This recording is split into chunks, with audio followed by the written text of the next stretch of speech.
Olá, seja bem-vindo ao canal Navegação Fluvial Sem Fronteira. Neste material nós iremos falar um pouco sobre o Código Civil, a teoria de risco, segundo a responsabilidade objetiva e subjetiva. Mas antes de iniciarmos a abordagem deste material, convido a você, que é membro deste canal, que dê o seu like, compartilhe conosco a nossa página, que será muito importante para o crescimento e desenvolvimento do nosso canal. Então, qual a implicação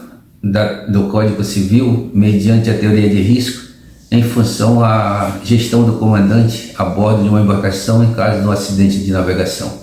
Nós iremos estar fazendo algumas explicações em relação a esses parâmetros jurídicos, que é muito importante para qualquer pessoa que hoje exerça a função de comando a bordo de uma embarcação, seja ela uma embarcação que navega nas bacias amazônicas, navegação fluvial ou navegação de mar aberto, seja lá qual seja o tipo de embarcação, desde que esteja trabalhando comercialmente, correto?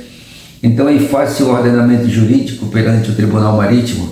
sendo assim, para a responsabilidade objetiva, basta que haja relação de causalidade entre a ação e o dano. Para a teoria de risco, aquele que exerce atividade de risco deve assumi-lo e reparar possíveis danos que venham a ocorrer dela. Sendo assim, para essa teoria surge para o lesado o direito de ter seu prejuízo ressarcido por aquele que o causou, independentemente de ter feito ou causado por culpa ou não. Então é importante nós analisarmos esse primeiro ponto, que no caso de um acidente, segundo a teoria de risco, acidente de uma profissão de risco, no caso da navegação, que é uma profissão de risco, nessa teoria, tanto faz o comandante, ou seja, a pessoa que esteja operando essa embarcação, ter o maior cuidado ou não. Se ela causar um acidente, ela tem a responsabilidade de ressarcir os danos sobre aquele pelo qual ela causou o acidente, correto? Então é muito importante, face hoje a concorrência ou a necessidade que temos diante das empresas de transporte, muitas das vezes sair um pouco do planejado, daquilo que foi feito como planejamento para aquela determinada época de operação, justamente porque isso implica muitas das vezes o conhecimento do comandante, o conhecimento da gestão de terra. Muitas das vezes a gestão de terra não tem todas as informações necessárias para que ele possa determinar algumas tomadas de decisões em determinado momento.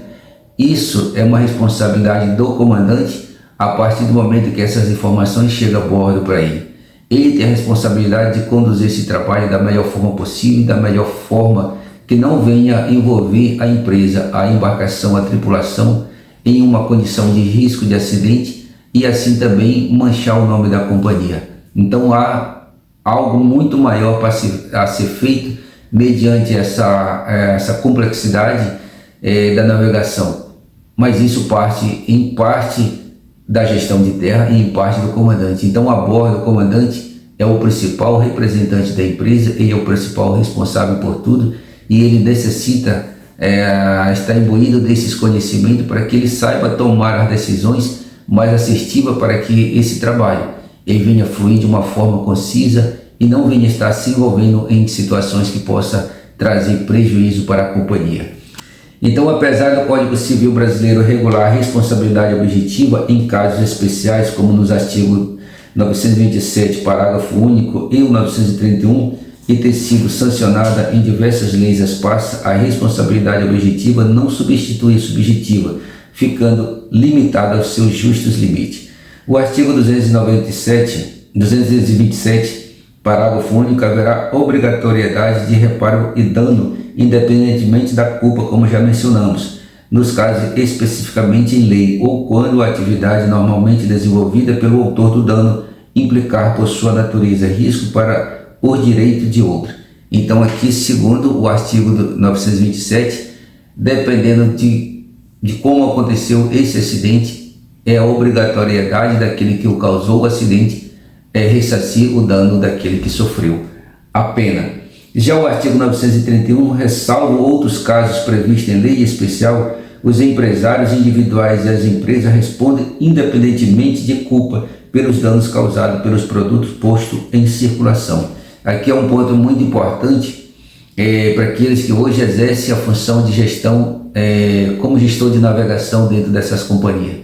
Porque o mau aparelhamento de uma embarcação, se isso diante de um acidente for comprovado que essa empresa ela foi irresponsável ao não colocar essa embarcação de uma forma adequada para navegar, e o comandante junto à sua tripulação vier se envolver em um acidente, e isso for comprovado que esse acidente ocorreu devido a essa falta de aparelhamento da embarcação ou por mau aparelhamento da embarcação, essa empresa será punida diante da lei por não cumprimento daquilo que determina a lei diante daquilo que deve ser observado e cumprido normativamente ou juridicamente, como é colocado tanto da parte das normas da autoridade marítima como aquilo que vem dentro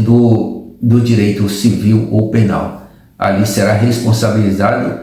a companhia e aquele indivíduo que tomou essa decisão. É muito importante que todos os comandantes e assim todos aqueles que estejam hoje na frente da gestão de navegação dessas empresas tenham essa responsabilidade, para que amanhã não venha estar envolvendo a empresa, está envolvendo todo um processo de trabalho por uma determinação, por uma ordem absurda, simplesmente porque esse indivíduo em determinado momento ele está olhando só a necessidade do transporte, ele não está levando em consideração tudo que envolve o trabalho da navegação. Mas aí, volto a reforçar, já que as pessoas que em determinado momento estejam na frente,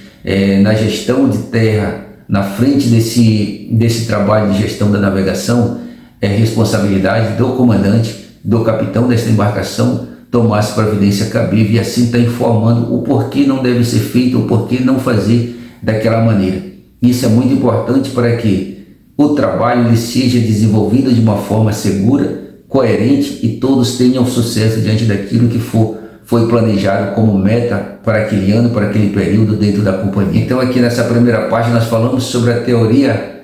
objetiva segundo as suas aplicações dentro do ordenamento jurídico, em parte ou em face daquilo que for determinado diante de um envolvimento de um acidente, de quem será essa responsabilidade.